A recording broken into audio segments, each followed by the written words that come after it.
Vanessa's text came through at 11:15. 3 words that changed everything. Newark, tonight. Confirmed.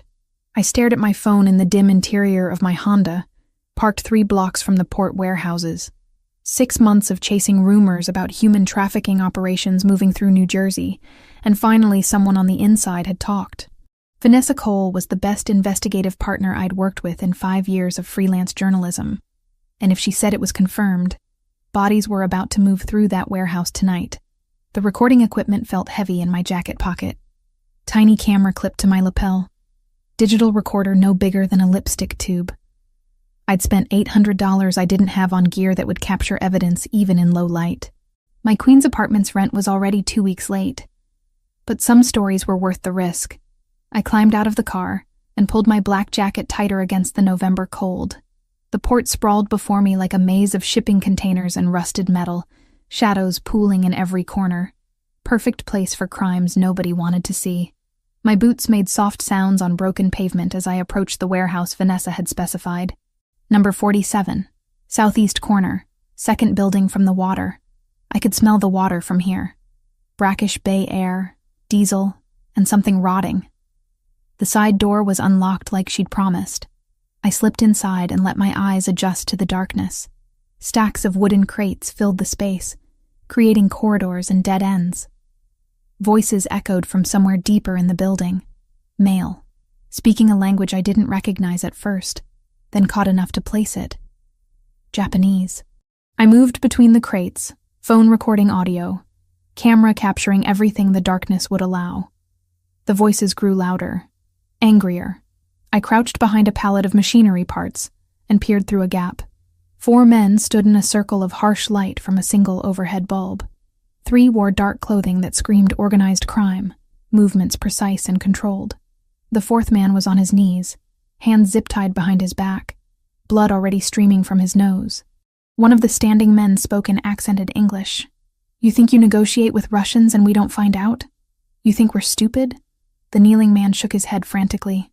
"No, please, You were just betraying your own family."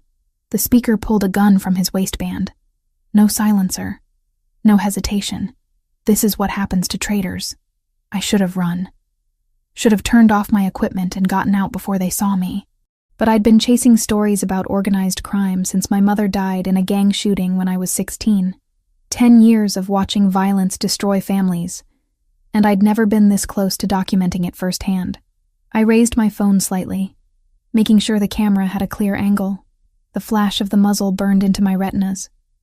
The sound crashed through the warehouse like thunder. The kneeling man collapsed, blood spreading beneath him in the harsh light.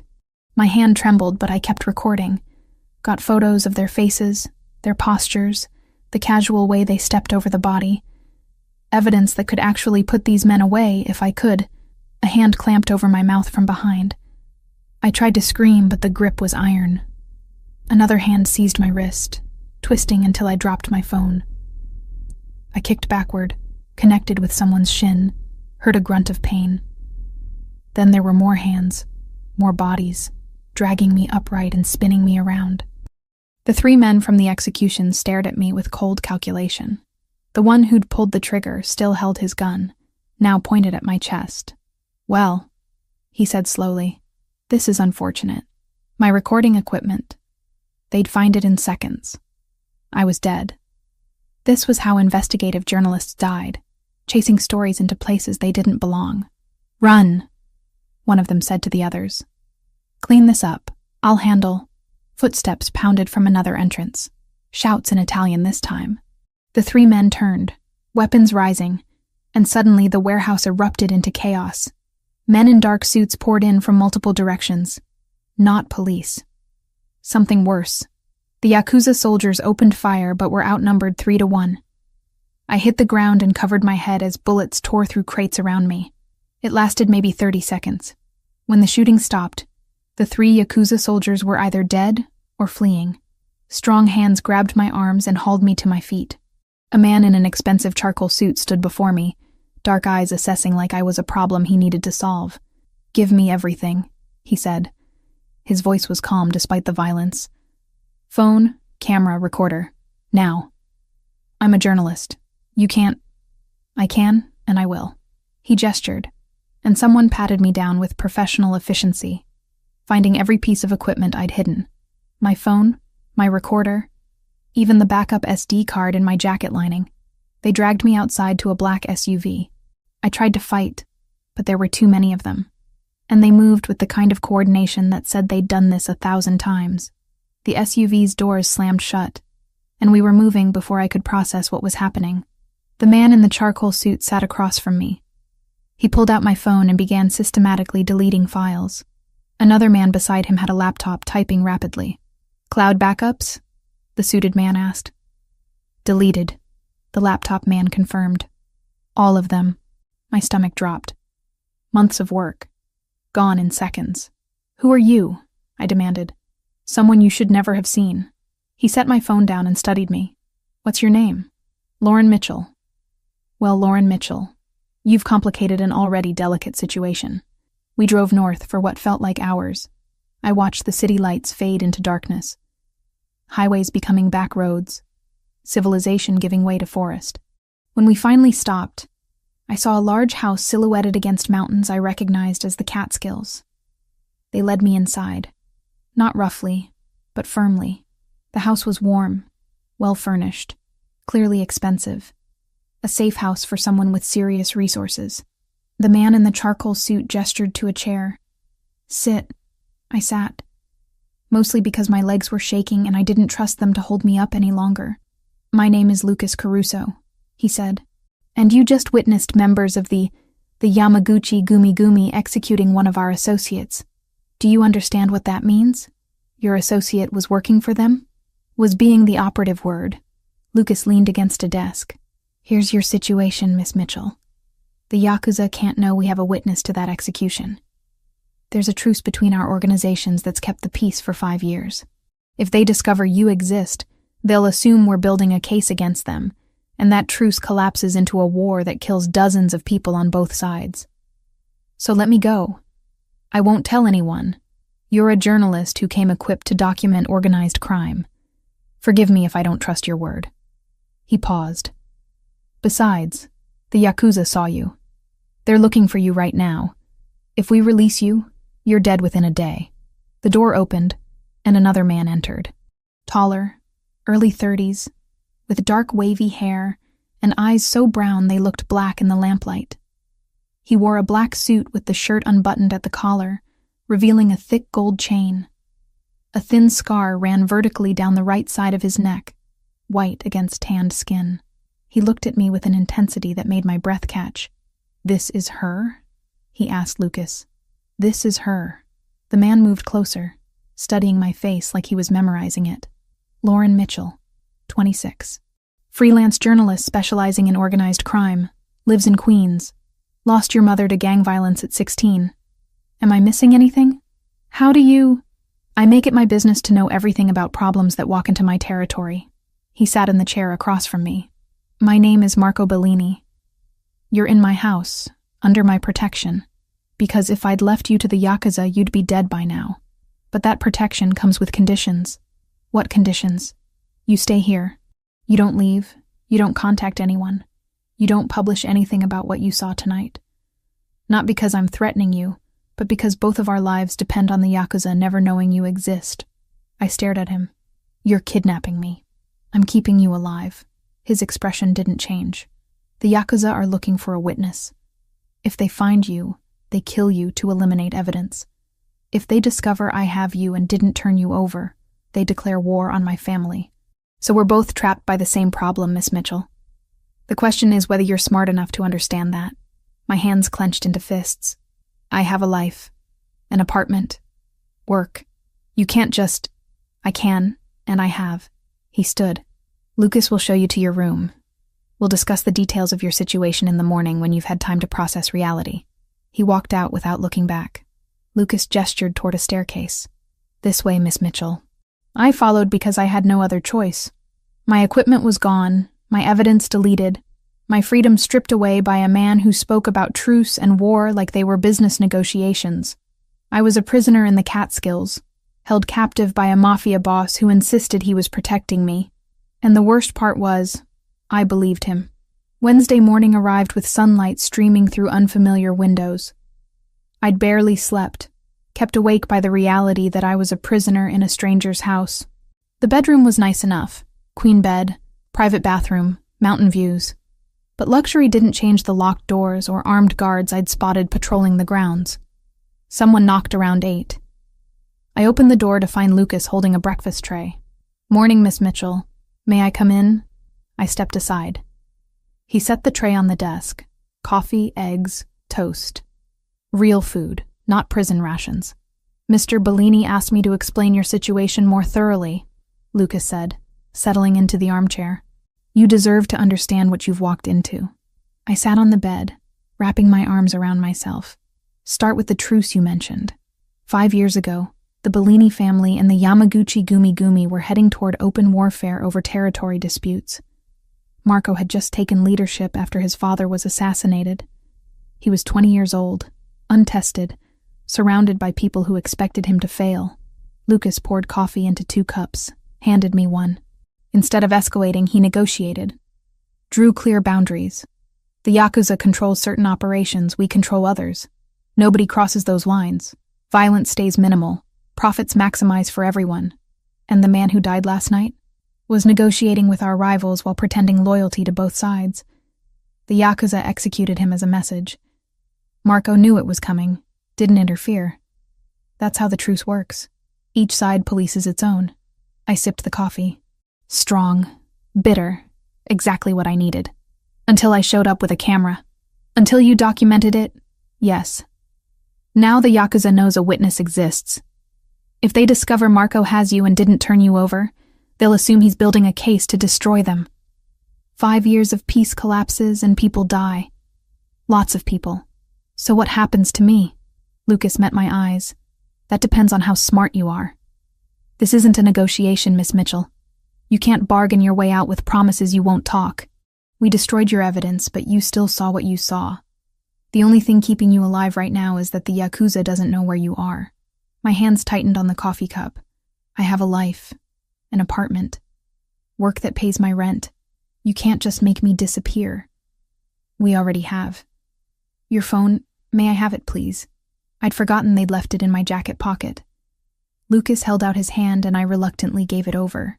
He powered it on, scrolled through notifications. 14 missed calls from Vanessa Cole, 11 text messages, 3 from your landlord about late rent. He looked up. Marco will show you these messages in a few days.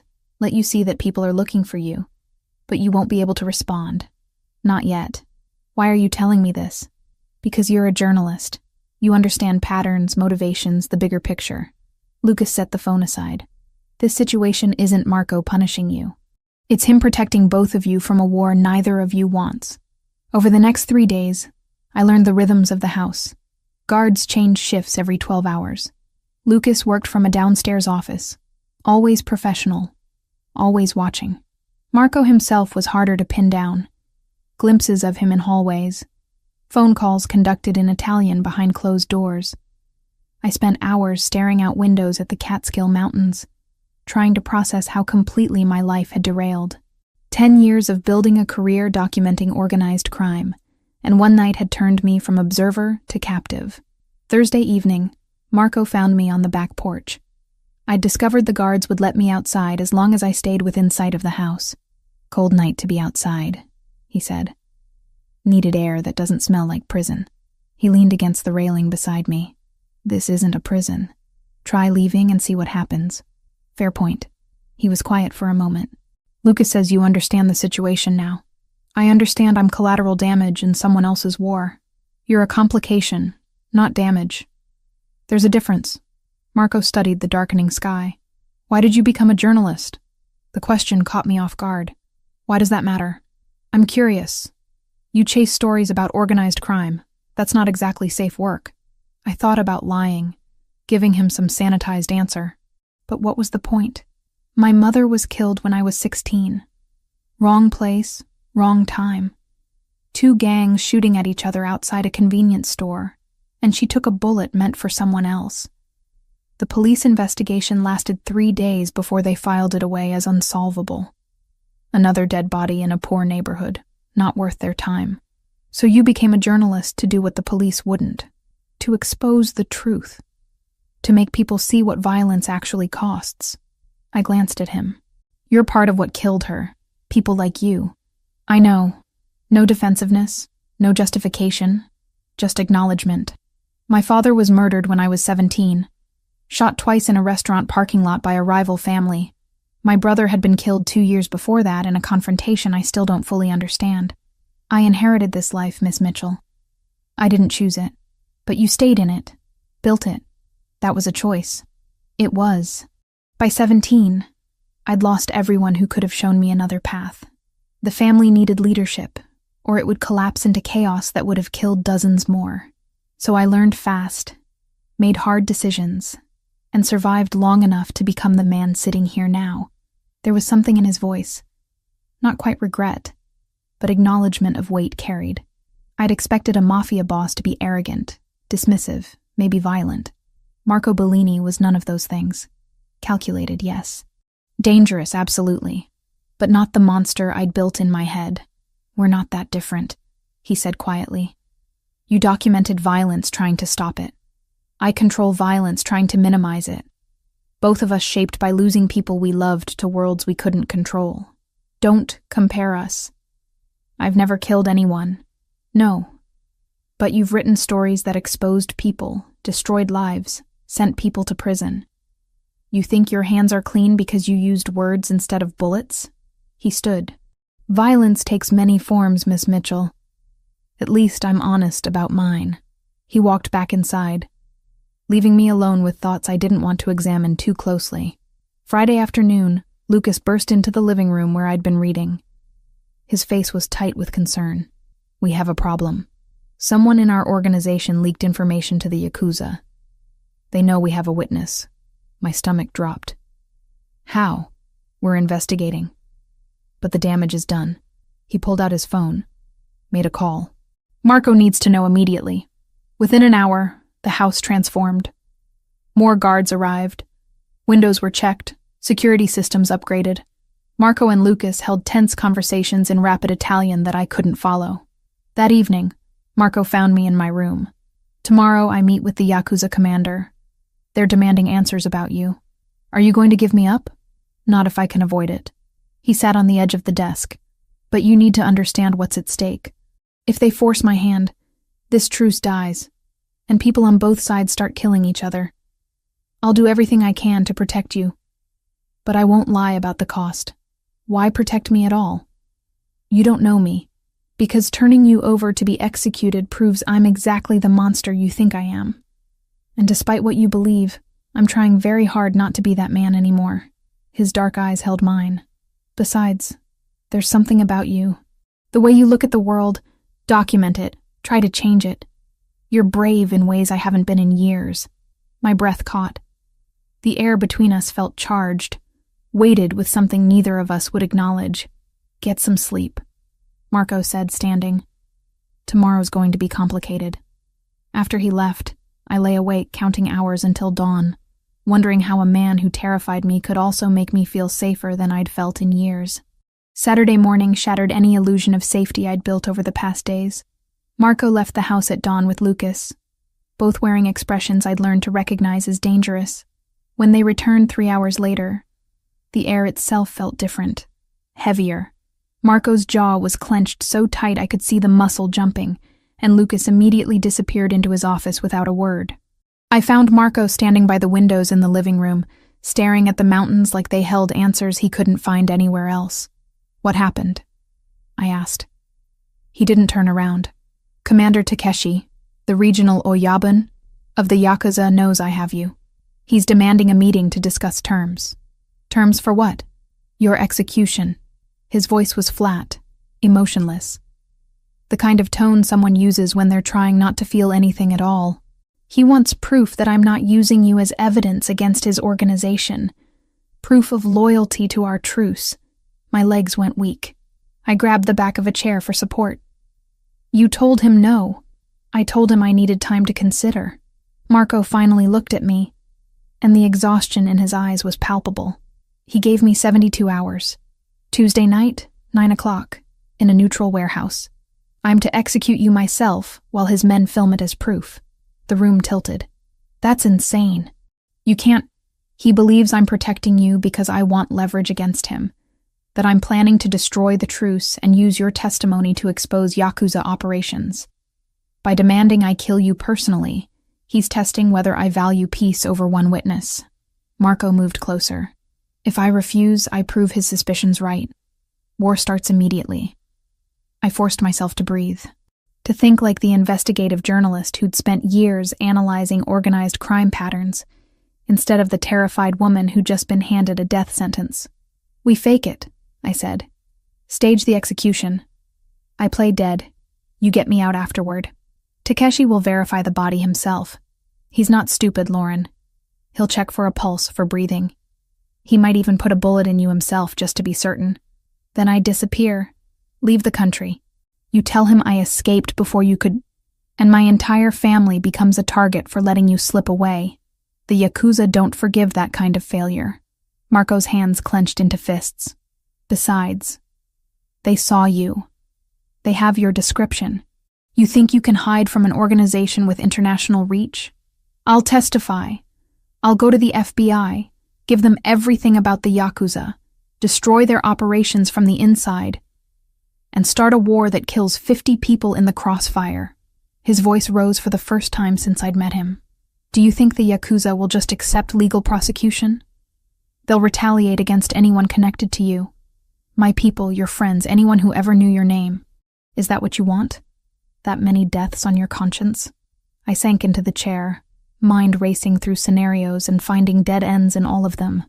There has to be another way. I've been looking for one since the meeting ended. Lucas has been working every angle we have. So far, we've found nothing. Marco knelt in front of me, forcing eye contact. I need you to understand something. I'm not giving up. I will find a solution, even if it means burning every bridge I've built over 5 years. But you need to prepare yourself for the possibility that this situation has no clean exit. Why? The word came out broken. Why protect me at all? You could hand me over, maintain your truce, keep your peace. I'm nobody to you. His hand came up, cupped my face with surprising gentleness. You're not nobody. You're a woman who spent 10 years documenting violence because you lost your mother to it, who risks her life chasing stories that might save other people's families. That kind of courage is rare in my world, and I'll be damned if I let them execute it just to prove a point. The intensity in his eyes made it hard to breathe for entirely different reasons. Lucas appeared in the doorway. Marco, we need to discuss the infrastructure. Marco stood, composure sliding back into place like armor. We'll talk more tonight. The rest of Saturday crawled by in agonizing slowness. I tried to distract myself with anything. Books, television, staring at walls.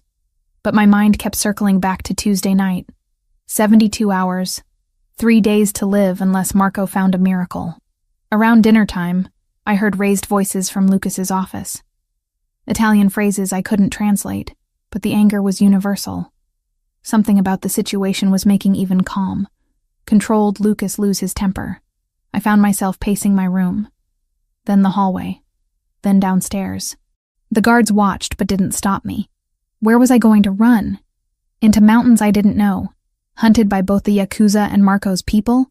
The house felt like a cage shrinking by the hour. Around 11, I made a decision.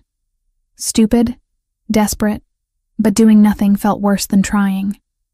I slipped out the back door while the guards were changing shifts, ran for the tree line, and made it maybe 200 yards before strong hands grabbed me from behind. Marco spun me around, furious. What the hell are you doing? Getting away from here. Finding my own solution instead of waiting to die. You'll die faster out there. The Yakuza have scouts watching the roads.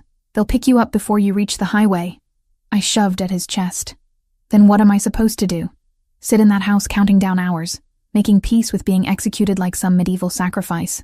You're supposed to trust that I'm working on this. He grabbed my shoulders. Do you think I'm sleeping?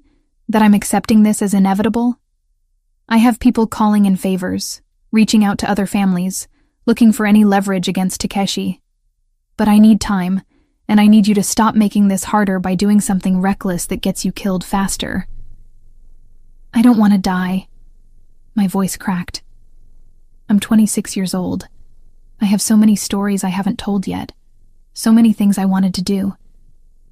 And I'm going to die because I was in the wrong place at the wrong time documenting violence I couldn't stop. Marco pulled me against him, arms wrapping tight. You're not going to die. I won't let that happen. You can't promise that. Watch me. He pulled back just enough to look at me. I've survived things that should have killed me a dozen times over. I've outmaneuvered rivals, avoided assassinations, built an empire from the ashes of my father's murder. And I will find a way through this. The certainty in his voice made me want to believe him, made me want to trust this dangerous man who held me like I was something precious, instead of a problem to be solved. I'm scared, I whispered. I know. So am I. His thumb brushed my cheek. But fear means we're still fighting. The moment we stop being scared is the moment we've given up. We stood there in the darkness, the forest quiet around us, both of us holding on to something neither of us could name. Then Marco's mouth found mine, desperate and hungry, and I kissed him back with the kind of intensity that comes from knowing time is running out. When we broke apart, both breathing hard, he rested his forehead against mine. Come back to the house. Let me protect you the only way I know how. I nodded, and we walked back together through trees that felt less like escape routes, and more like witnesses to something fragile and doomed. Tuesday night was coming, and we both knew the odds of surviving it were getting slimmer by the hour. Sunday morning felt different. The house had shifted from refuge to war room overnight. Men I'd never seen before arrived in dark SUVs, weapons cases carried inside with military precision. Lucas spent hours on encrypted phones speaking rapid Italian. Marco disappeared into his office for stretches that felt like years. I found him around noon, staring at maps spread across his desk. Blueprints of buildings, aerial photographs, routes marked in red. Planning something? I asked from the doorway. He looked up, exhaustion carved into the lines around his eyes. Contingencies. If Tuesday goes wrong, I need extraction routes, backup positions, safe houses scattered across 3 states. You're planning for war. I'm planning for survival. He gestured me in, closed the door. I've contacted 4 other families this morning. Requested alliances if the Yakuza move against us. 2 agreed immediately, 1 is considering. The 4th told me I was insane for protecting a journalist over a 5-year truce. Maybe he's right. He's a coward who's never had to choose between principle and pragmatism. Marco rolled his shoulders, tension radiating from every muscle. I've also had Lucas move weapons and personnel to positions around the warehouse Takeshi specified. If I'm walking into an execution, I'm going prepared. You're really doing this, choosing me over peace. I'm choosing what's right over what's easy. He moved closer. Which is something you've done your entire career, isn't it? Documented violence that powerful people wanted hidden, exposed truths that made you a target. You understand the cost of standing on principle. I did. I'd lost job opportunities, been threatened, had sources murdered for talking to me. But this was different. This was dozens of lives, maybe hundreds, balanced against 1 witness nobody would miss except Vanessa. I'm not worth a war, Marco. That's not your decision to make. His hand found mine. We have 48 hours left. However this plays out Tuesday night, I need you to know that protecting you isn't a burden. It's the most certain thing I've felt in years. The weight of those words settled over me like a physical presence. A man I'd known for less than a week was willing to destroy everything he'd built to keep me alive. The rational part of my brain screamed that it was insane, possessive, the action of someone who didn't understand boundaries. But the part that had been alone since my mother died, that had spent 10 years chasing stories because people were safer than relationships, that part wanted to believe him. Stay with me today, I said quietly. Not planning, not strategizing, just with me. Marco studied my face, then nodded. He told Lucas to handle the logistics, and led me upstairs to a library I hadn't discovered yet. Floor-to-ceiling bookshelves, leather furniture that smelled expensive, windows overlooking mountains that stretched forever. We talked for hours. Real conversation, not the guarded exchanges we'd had before. He told me about his brother, killed at 19 in a confrontation Marco still didn't fully understand. About his father, murdered in a restaurant parking lot while Marco waited for him to come home. About taking leadership at 20 and feeling like a child playing at being boss until he learned to become the man his family needed. I told him about my mother's funeral, attended by maybe 12 people because everyone she knew was too poor or too scared to take time off work. About my aunts who raised me, stern women who taught me to survive but not how to trust. About becoming a journalist because documentation felt safer than participation, observing violence from behind a camera instead of experiencing it directly. That's why you're so good at it, Marco said. You see patterns other people miss because you're always watching, always analyzing. It's also why you're terrible at asking for help. I'm asking now. Doesn't that count? You're accepting help you didn't ask for. There's a difference. He smiled slightly. You'd rather have died than admit you needed protection. Even now, part of you is trying to figure out how to solve this alone. He wasn't wrong. Every instinct I had screamed to handle my own problems, find my own solutions, never owe anyone anything they could hold over me later. My mother used to say that independence was survival, I said. That the moment you depended on someone, you gave them power to destroy you. She was right, and also completely wrong. Marco shifted closer. Yes, dependence creates vulnerability, but so does isolation. You've spent 10 years protecting yourself from being hurt by never letting anyone close enough to matter. How's that working? Says the Mafia boss who probably has trust issues deeper than mine. Exactly my point. We're both damaged in the same way, just from different angles. His fingers trace patterns on my hand. Maybe that's why this works. We understand the cost of letting someone in. The sun shifted lower, golden light painting the room in amber. Lucas knocked once around 6, delivered food we barely touched, disappeared without comment. The house had gone quiet, guards positioned, preparations complete. Tuesday loomed like a storm we could see coming but couldn't avoid. Around 8, Marco's phone buzzed. He checked it, jaw tightening. Lucas found our leak. Young guy, one of his newer recruits. Yakuza offered him $50,000 to report on my activities. He's the one who told them about you. What happens to him? What do you think happens to traitors? Marco's voice was flat. This world doesn't have courtrooms or appeals. He made a choice, and it cost people their safety, including you. You're going to kill him. I'm going to eliminate a threat before he does more damage. If that offends your journalistic principles, I apologize. But I won't apologize for protecting my family from someone who sold us out for cash. He left the library, returned an hour later. Didn't tell me details. Didn't need to. The blood on his knuckles told me everything. I should have been horrified. Should have recoiled from a man who just committed murder, like it was routine business. Instead, I found myself understanding the brutal logic of it. In his world, betrayal meant death because anything less created weakness that enemies exploited. I'm not going to pretend I'm okay with this, I said when he came back. But I understand why you did it. That's all I can ask. He washed his hands in the library's small bathroom, methodical and thorough. 24 hours, Lauren. Then we walk into that warehouse and find out if my plan works, or if we both die trying. The words should have terrified me. Instead, they crystallized something I'd been avoiding since that first night. I wasn't walking into that warehouse as his captive or his responsibility. I was walking in as his partner, someone who'd chosen to trust him despite every instinct screaming otherwise.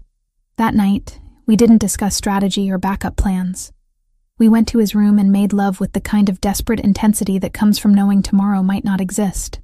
His hands memorized my body like he was documenting evidence. My mouth traced every scar, every line, every part of him that had survived when others hadn't.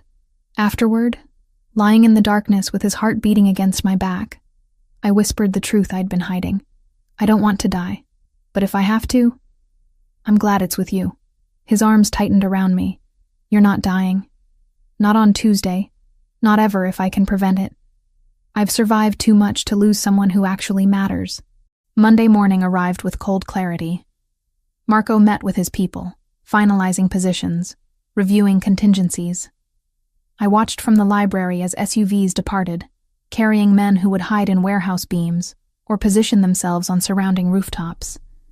An army preparing for battle disguised as an execution. Lucas found me around noon. He's going to get himself killed protecting you. You know that, right? I know. I've tried talking him out of it. Not hard enough. Lucas sat heavily. Marco's been building this empire for 12 years. Everything he's accomplished, every alliance he's forged, every enemy he's neutralized. And he's willing to burn it all for someone he's known a week. Then tell him to hand me over. Save his empire. I can't. Because despite how insane this is, it's the most like himself I've seen him in years. Lucas looked at me. He's been playing a role for so long. The calculating boss, the strategic leader, the man who always chooses pragmatism. You reminded him there's more to life than survival, and now he's choosing principle over safety, even if it destroys him. I never asked for that. No, but you inspired it anyway. He stood. If we survive Tuesday, take care of him. God knows he's terrible at taking care of himself. The day crawled toward evening. Marco came to find me as the sun set, turning the mountains blood red against the darkening sky. Ready? He asked. For what? Tomorrow. The warehouse. Whatever comes after. I thought about my mother, shot down in a convenience store parking lot because violence found her anyway. Thought about 10 years documenting pain from safe distances, never getting close enough to be hurt. I'm ready to stop hiding, I said, whatever that costs. Marco pulled me close, and we stood watching darkness swallow the mountains, both of us knowing that Tuesday night would change everything, or end it completely. Tuesday night arrived wrapped in storm clouds that promised violence before we even left the house. Marco found me standing by the window, watching darkness swallow the mountains. He wore all black, suit, shirt, even the tie he rarely bothered with. The gold chain was gone. He looked like he was dressed for a funeral. Maybe he was. It's time, he said quietly. I turned. Lucas waited by the door with 2 guards I recognized from the house. Everyone moved with the kind of calm that came from accepting death as a possible outcome. My hands, I said. They need to look tied. Marco produced zip ties, the plastic kind that cut into skin if you struggled. I'll make them loose, but they have to look real. He bound my wrists behind my back, testing the tightness. Tight enough to convince. Loose enough that I could slip them if I had to. His fingers lingered on my skin. Whatever happens in that warehouse, he said, don't fight me. Don't run. Trust that I know what I'm doing. And if you don't, then we die together, which is better than most people get. The drive took 90 minutes through winding mountain roads. Nobody spoke. Lucas checked his phone constantly, coordinating with people I couldn't see. The 2 guards in front maintained professional silence, hands resting on weapons I tried not to think about. We arrived at 8:45. The warehouse squatted in an industrial area that looked abandoned even before the recession. Rusted shipping containers, broken pavement, security lights that probably hadn't worked in years. Perfect place for an execution nobody would witness. Or a massacre nobody would survive. 3 black SUVs were already parked outside. As we pulled up, men emerged from the vehicles. 6 of them, all wearing dark clothing that screamed Yakuza. They moved with military precision, weapons visible but not yet drawn. One man stood apart from the others. Older, maybe 50, with silver threading his black hair. Commander Takeshi. Even from a distance, his authority was obvious in the way the others deferred to him. Marco climbed out first. Lucas followed, then the 2 guards. I was pulled from the vehicle last, stumbling slightly as they made it look like I was being dragged. Takeshi smiled. Actually smiled, like this was a pleasant social occasion instead of a murder. Mr. Bellini? Punctual as always. Commander Takeshi.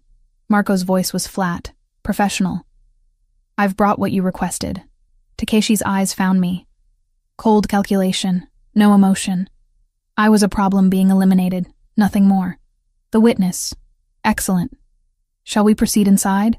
The warehouse interior was vast and empty, except for a single metal chair positioned under a harsh overhead light. Someone had staged this carefully. Theatrical. A performance meant to be documented and remembered. They shoved me toward the chair. I didn't have to fake my fear as they tied me down, the metal cold against my back, the light blinding after the darkness outside. My wrists were bound to the chair arms, legs to the legs, completely immobilized. The 6 Yakuza soldiers fanned out in a semicircle behind Takeshi, forming a wall of bodies between us and the exit. All of them had weapons now. Visible threats. Marco, Lucas, and the 2 guards stood isolated, outnumbered, exactly where Takeshi wanted them. "You understand what must happen now," Takeshi said, pulling a Glock from his jacket. He held it out to Marco. "Proof of loyalty. Filmed proof that you choose our alliance over this woman." Marco took the gun, checked the chamber with practiced ease, loaded and ready. Takeshi pulled out his phone, held it up. "For the record, Mr. Marco Bellini executing the witness to our mutual operation, demonstrating his continued commitment to the peace between our organizations." Marco walked toward me. Each step echoed in the vast space. His face was unreadable, the mask of the Mafia boss who'd survived a dozen years of violence through calculated decisions and zero hesitation. He positioned himself behind my chair.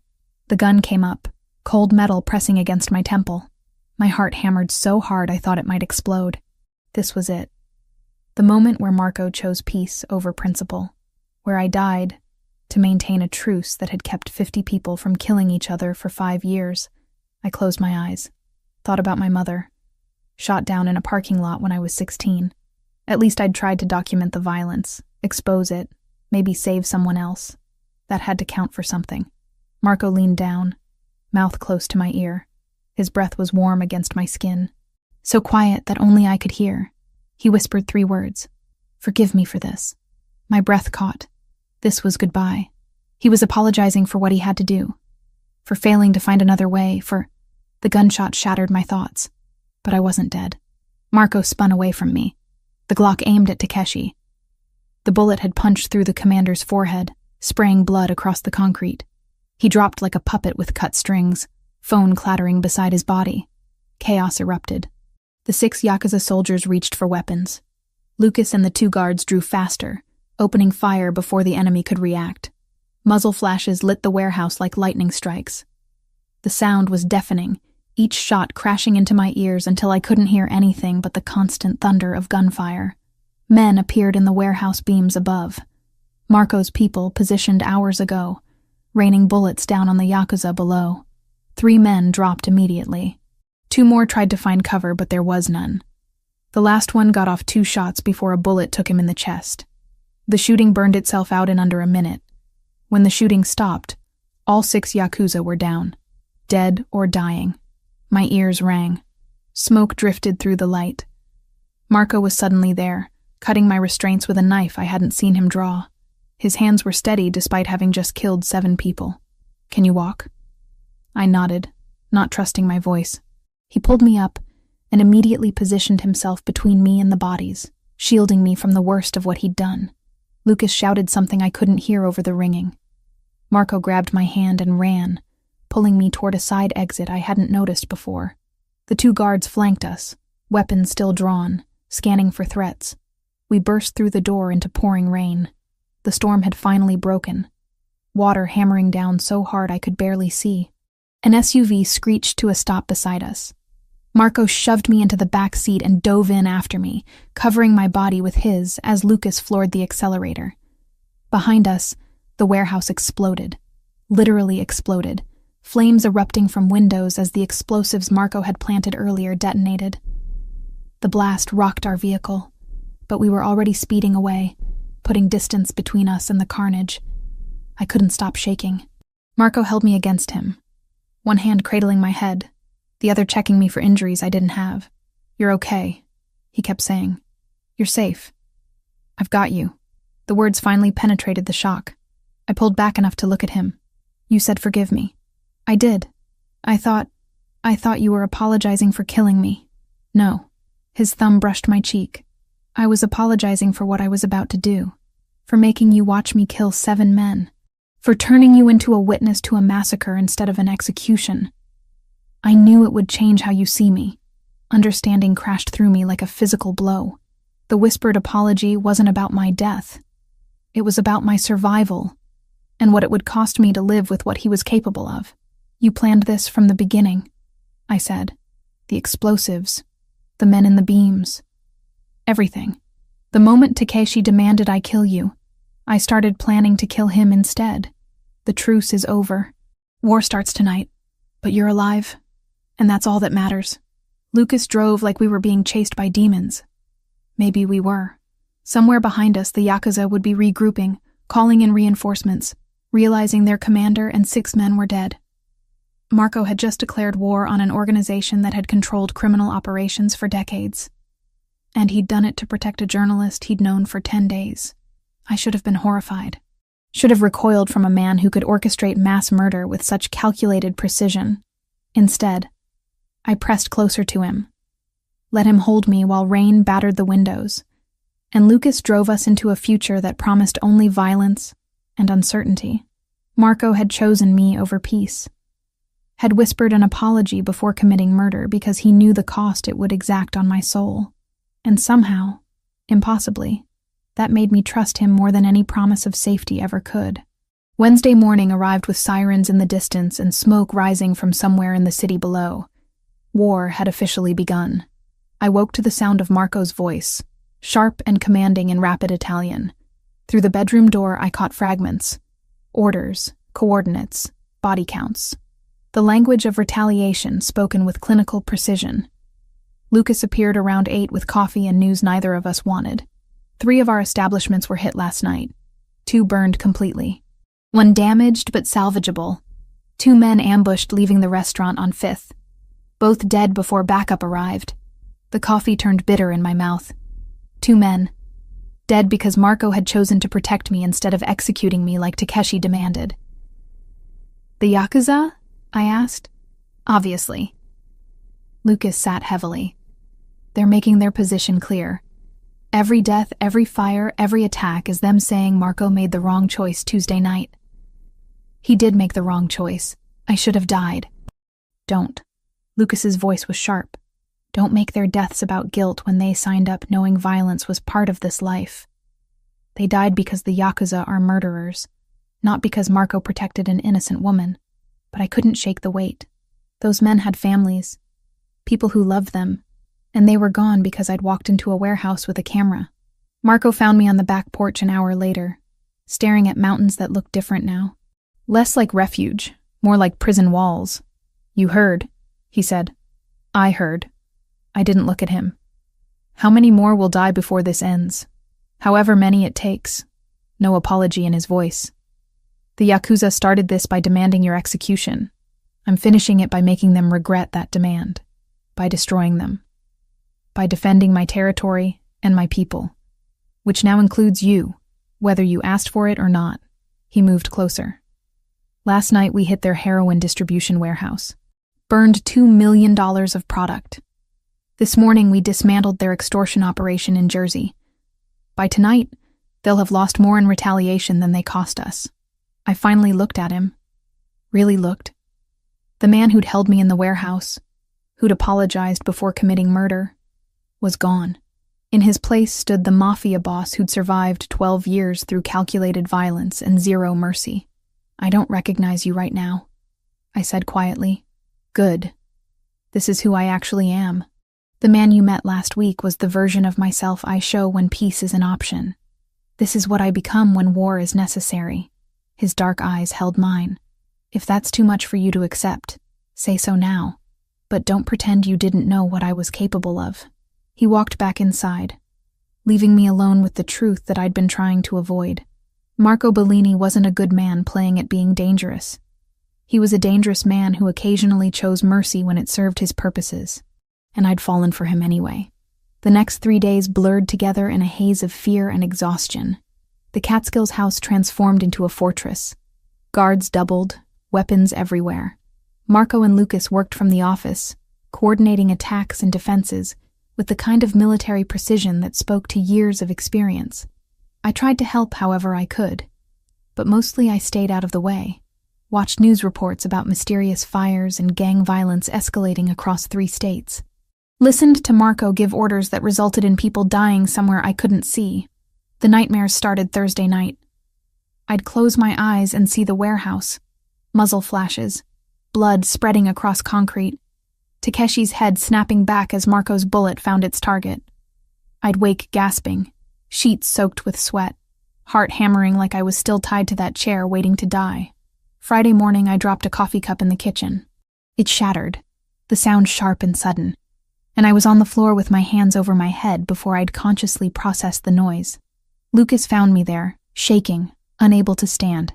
He helped me up without comment, cleaned the broken ceramic, handed me water and sat with me until my breathing normalized. PTSD, he said quietly. Happens to soldiers. Happens to civilians who witness violence. Your brain is processing trauma. I'm fine. You're not. And that's okay. He stood. Marco's seen it before in people who survive attacks. Give yourself time. But time felt like a luxury I didn't have. Every day brought new reports of casualties.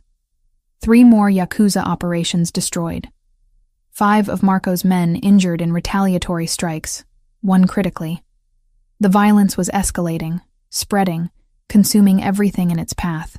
Saturday afternoon, I finally confronted what I'd been avoiding. Marco was in his office reviewing surveillance footage when I walked in and closed the door. I can't do this, I said. He looked up, expression carefully neutral. Can't do what? This. Us. Watching you orchestrate murder like it's routine business. Jumping at loud noises because I keep seeing people die. Knowing that every decision you make results in someone's family getting destroyed. My voice cracked. I'm grateful you saved me. But I don't know if I can stay in a world where violence is the only language anyone speaks. Marco stood slowly. Then leave. I'll have Lucas arrange transportation. New identity, money, protection, until the Yakuza situation resolves. You'll be safe. Just like that? You'd let me go. I'd never force you to stay somewhere you don't want to be. That's not protection, Lauren. That's imprisonment. He moved closer. But before you make that decision, understand something. I don't regret Tuesday night. I don't regret killing Takeshi or starting this war. And I don't regret protecting you. If you leave, I'll miss you. But I won't apologize for being exactly who I've always been.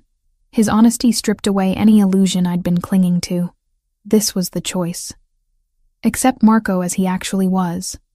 Violence, strategy, calculated brutality, or walk away towards safety that felt hollow. I thought about my mother, shot down in a convenience store parking lot. About 10 years documenting violence from safe distances, judging people whose lives I'd never understood. About becoming a journalist because observation felt safer than participation. I spent my whole life judging people like you, I said, writing stories that exposed organized crime without understanding why anyone would choose it. My mother died in your world, and I hated everyone connected to it. But being here, seeing how you operate, watching you minimize violence when you can and deploy it strategically when you must, it's more complicated than I wanted to believe. It is. And I won't pretend otherwise just to make you more comfortable. I moved to the desk where he'd spread documents. Maps, photographs, financial records. Show me what you're working on. Lauren, if I'm staying, I need to contribute. You said the Yakuza structure is complex. I spent years investigating organized crime. Let me help. Something shifted in his expression. Relief, maybe. Or respect. The Yakuza answer to a hierarchy that extends to Japan. Takeshi was a regional commander, but he reported to someone higher. If we can find leverage against his superior, we might end this without total warfare. Over the next hours, Marco and Lucas showed me everything they'd compiled. The Yamaguchi Gumi Gumi operated under a strict Oyabun Kobun system. Father-son relationships that created unbreakable loyalty chains. Commander Takeshi had been nephew to the Kumicho, the overall boss controlling operations from Tokyo. That's why he was so confident demanding your execution, Lucas explained. Family connection gave him power most regional commanders don't have. But family connections cut both ways. I started digging through financial records Marco had obtained through sources I deliberately didn't ask about. Patterns emerged. Money moving through shell corporations. Funds diverted from official Yakuza operations into accounts controlled exclusively by Takeshi. He was stealing, I said, pointing to the discrepancies. $2.3 million over 18 months. disguised as operational expenses but actually going into personal accounts in the Cayman Islands. Marco leaned over my shoulder, studying the numbers. Can you prove it? Give me access to your financial analyst in 2 days. I'll document it thoroughly enough to convince his uncle. Why would his uncle care? Takeshi's dead. Because theft isn't just about money in organizations like this. It's about honor, loyalty, codes that govern everything. If Takeshi was stealing and planning to use that money against his own family...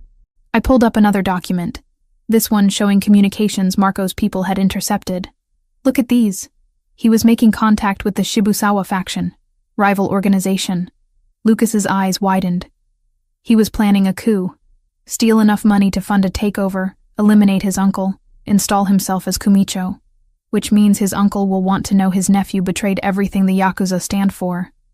And killing him wasn't just Marco defending himself. It was removing a traitor before he could destroy the organization from inside. Marco pulled me to my feet and kissed me hard. You're brilliant and dangerous and exactly what we needed. For the first time since Tuesday night, I felt like I was doing something instead of just surviving. The nightmares didn't stop. I still flinched at sudden noises, but having purpose made the fear more manageable. Sunday evening, I compiled everything into a comprehensive dossier. Financial records with clear documentation of theft. Communications proving Takeshi's contact with rival factions. Analysis of his spending patterns showing preparation for violent takeover. It was investigative journalism applied to organized crime internals, and it was some of the best work I'd ever done. Marco reviewed it with Lucas, both of them speaking rapid Italian as they assessed implications. Finally, Marco looked at me. This could end the war before it really begins.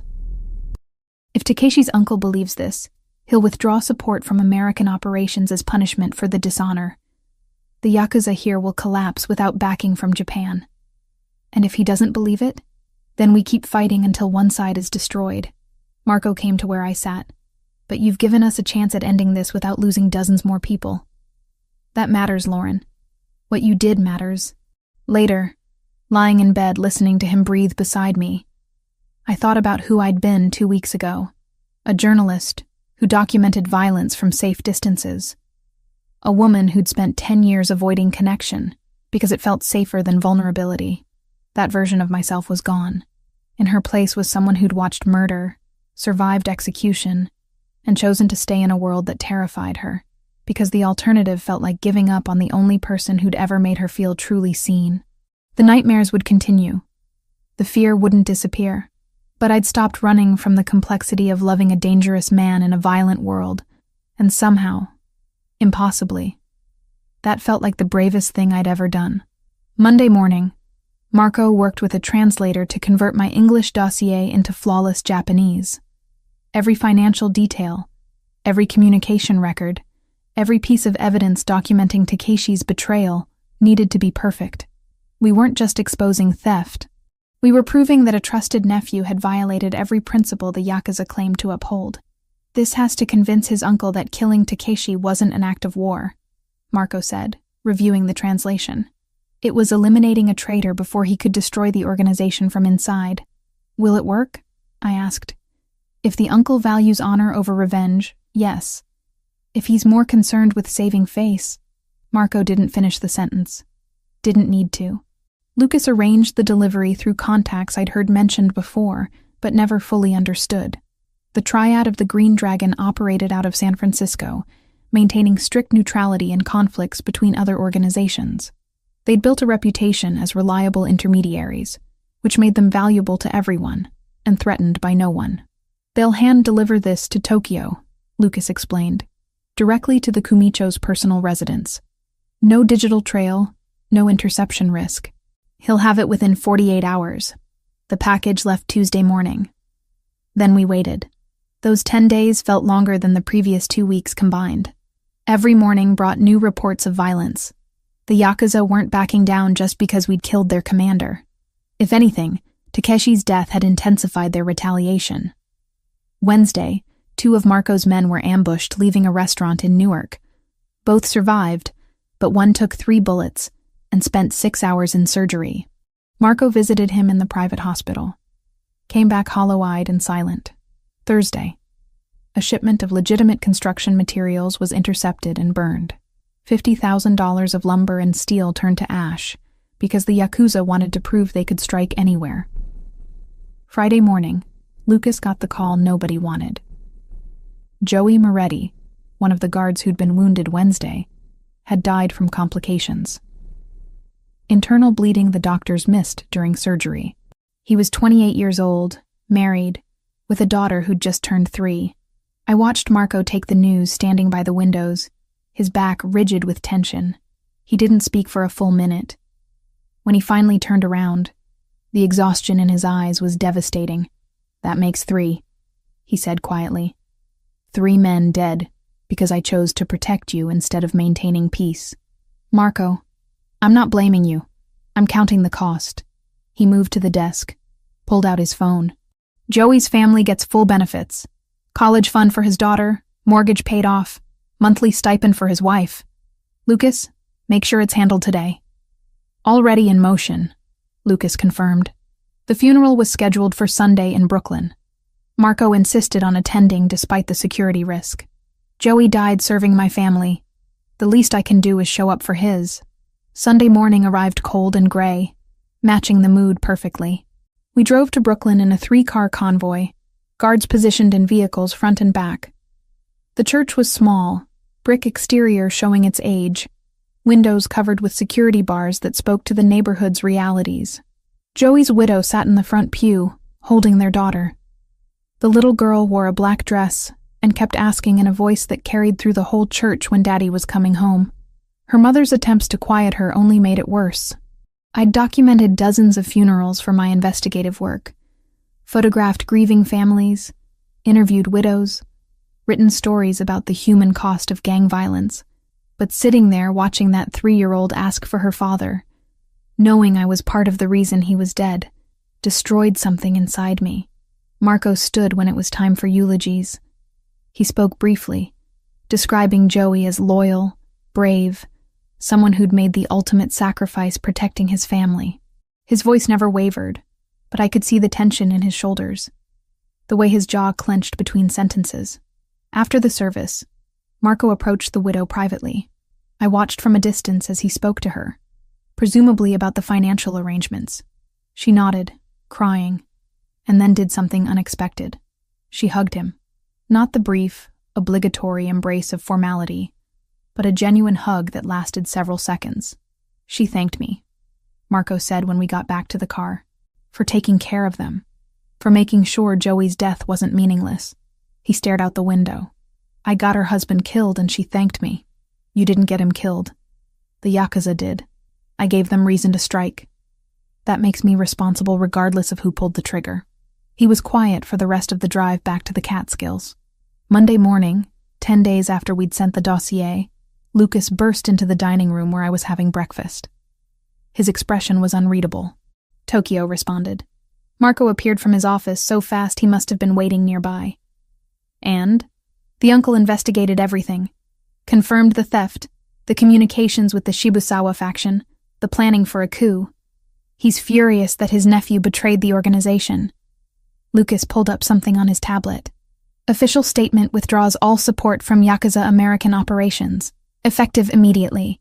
As punishment for the dishonor Takeshi brought to the family name, he's ordering complete evacuation of Northeastern Territory." The silence that followed was profound. Marco sat heavily in the nearest chair. "It's over?" I asked. "The war is over," Lucas confirmed. "The uncle is pulling everyone back to Japan. Without his backing, the American operations can't sustain themselves. They'll scatter, try to rebuild elsewhere. But our territory is clear. At what cost?" Marco's voice was flat. 3 dead, 5 wounded, 2 still in hospital, 4 businesses damaged. Relationships with other families strained because they had to choose sides. And for what? To prove I wouldn't execute an innocent woman? To prove you have principles, I said. That you're more than just calculated violence and strategic decisions. That matters, Marco. He looked at me with exhaustion carved into every line of his face. Does it? Joey's daughter is growing up without a father. 2 other families are burying people they loved. That's the cost of my principles. Lucas left us alone. Marco stood slowly, moved to the windows overlooking mountains that had witnessed everything. I can arrange your exit now, he said quietly. New identity? Relocation funds? Protection until we're certain the Yakuza threat is completely neutralized. You'd be free to restart your life somewhere safe. Is that what you want? What I want doesn't matter. You came into this world against your will, watched me commit murder, lived through a war you never asked to be part of. I won't trap you here out of some selfish desire to keep you close. I moved to stand beside him. What if I want to stay? Then you need to understand what that means. This won't be the last conflict. There will always be rivals, threats, situations that require violence I'd prefer to avoid. I can't promise you safety or peace or any of the things you deserve. I don't need promises. I need terms. I'd been thinking about this for days, planning this conversation. I stay, but I go back to work. Real work, investigative journalism. I'll focus on organizations that don't follow codes, human trafficking operations, exploitation rings, the kind of criminal enterprises that exist just to cause suffering. I'll keep your world and my work separate. And you respect that boundary. Marco studied my face. You're asking for independence within this relationship. I'm asking for partnership instead of protection. I'm choosing to be here, but I won't be helpless or dependent. That's not who I am. A smile ghosted across his expression, the first I'd seen since Joey's funeral. Deal. But the moment you're in danger, those boundaries disappear, and I do whatever's necessary to keep you alive. I wouldn't expect anything less. He pulled me close, and we stood watching mountains that had witnessed our entire impossible story. From captive to partner. From enemy to something neither of us had names for yet. The war was over. The Yakuza were retreating. 3 men had died and 5 more carried injuries they'd never fully recover from. But we had survived. And somehow we had found something worth the cost. 6 months changed everything about my life except the nightmares. They still came sometimes. Usually when stress ran high or I worked too late. I'd wake gasping, sheets twisted around my legs, seeing muzzle flashes and blood spreading across concrete. But they were less frequent now. Manageable. The kind of scars you learn to live with instead of letting them destroy you. My apartment in Queens looked exactly as I'd left it that Tuesday night in November when I'd driven to Newark chasing a story. Same narrow kitchen, same water stain on the ceiling, same view of buildings that had seen better decades, but now it was a choice instead of necessity. I could afford better, but something about keeping this place felt important. A reminder of who I'd been before Marco Bellini turned my world inside out. I spent maybe 3 nights a week here. The rest of the time I was in the Catskills or occasionally at Marco's Tribeca place when business required him in the city.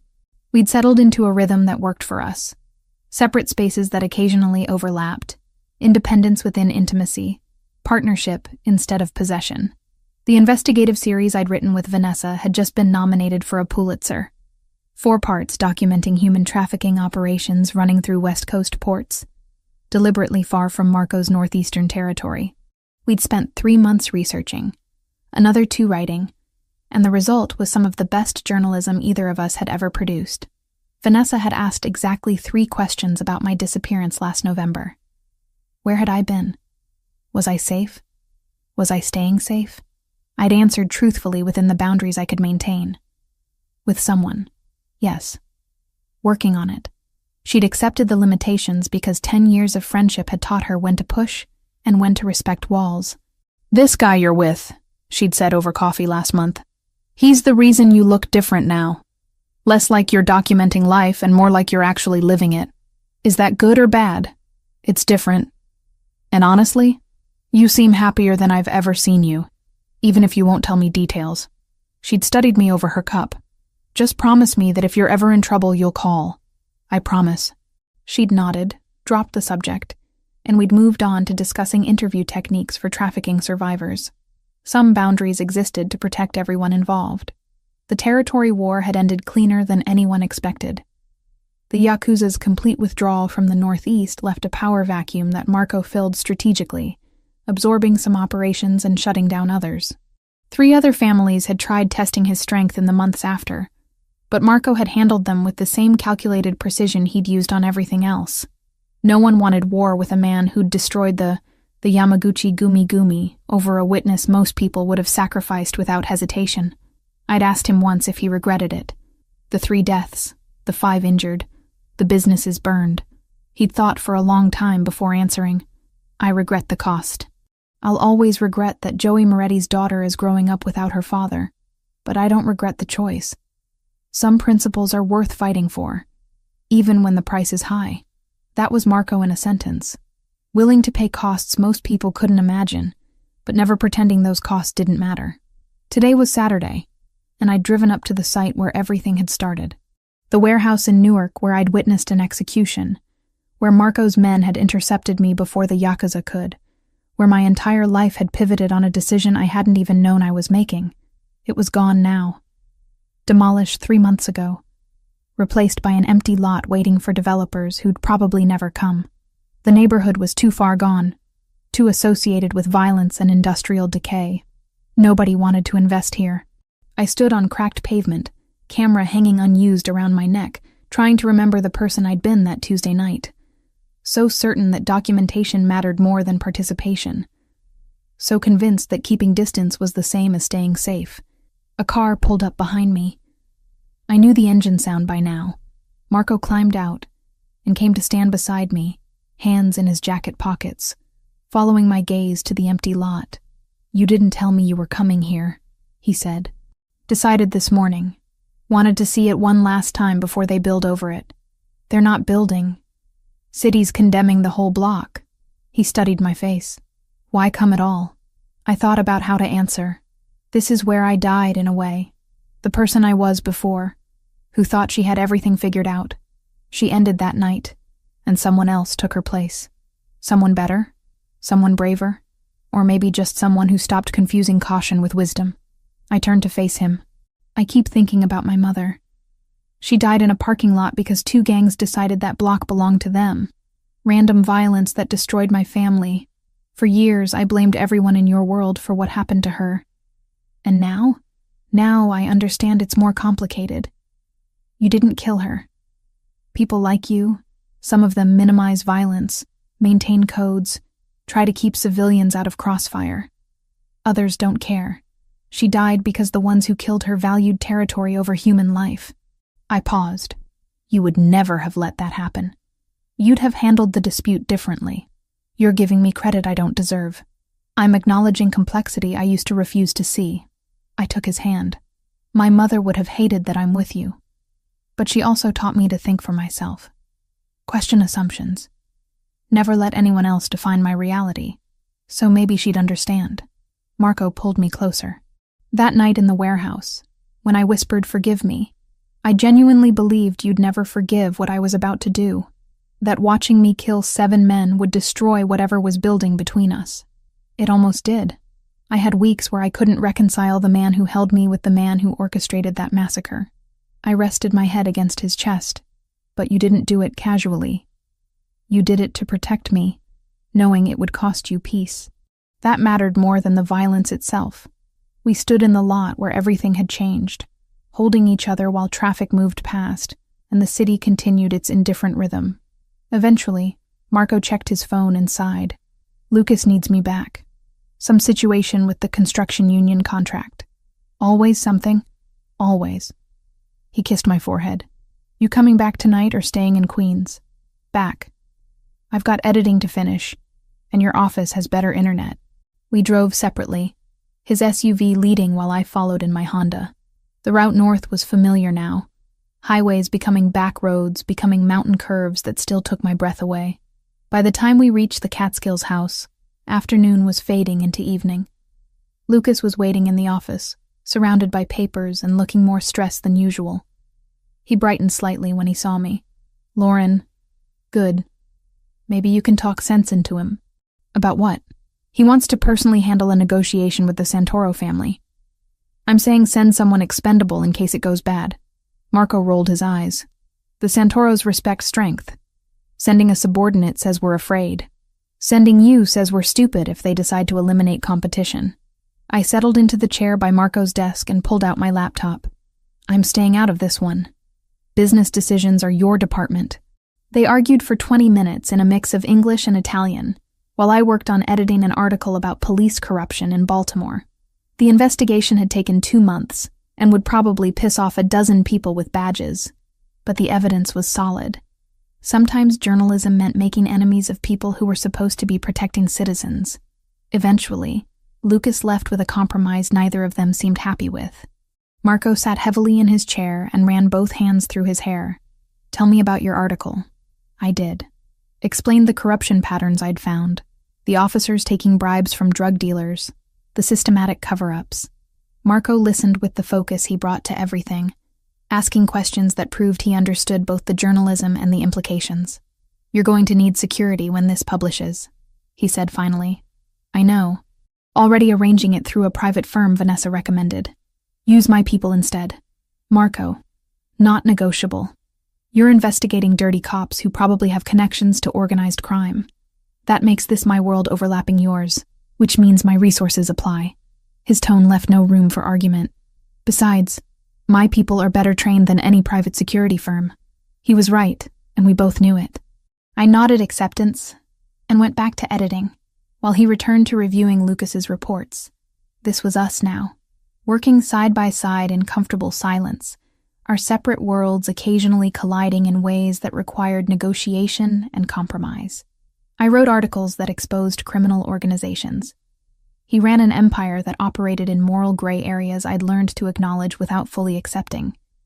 It shouldn't have worked. By every logical measure, a journalist and a mafia boss were incompatible. But somehow, impossibly, we'd found a balance. Lucas returned around 8 with takeout from the Italian place in town. We ate at the conference table, discussing everything from Marco's expansion plans to my next investigation, to Lucas's ongoing frustration with the younger generation of recruits. "They think it's like the movies," Lucas complained. "All guns and respect. Don't understand it's 90% boring work and 10% terror." "Sounds like journalism," I said. Marco laughed. "Maybe you two should write a book. Careers that look glamorous but aren't." "I'd buy it," Lucas said seriously. After dinner, Marco and I retreated to the bedroom that had become partly mine over the past months. I'd brought clothes, books, equipment, made space for myself in his world the same way he'd made space for me. Later, lying in darkness listening to him breathe, I thought about the girl I'd been at 16, losing her mother to gang violence, learning to survive through documentation and distance. She'd have been horrified by the woman I'd become, dating a mafia boss, accepting violence as sometimes necessary, choosing imperfect love over safe solitude. But she'd also have understood, because sometimes survival meant adapting, and sometimes the bravest thing you could do was trust someone dangerous enough to protect you from worse dangers. "You're thinking too loud," Marco murmured. "Sorry." His arm tightened around me. "What about? How far I've come from that warehouse. How different everything is now. Better or worse?" I considered. 6 months ago I'd been a captive, terrified, watching a man I barely knew choose my life over peace.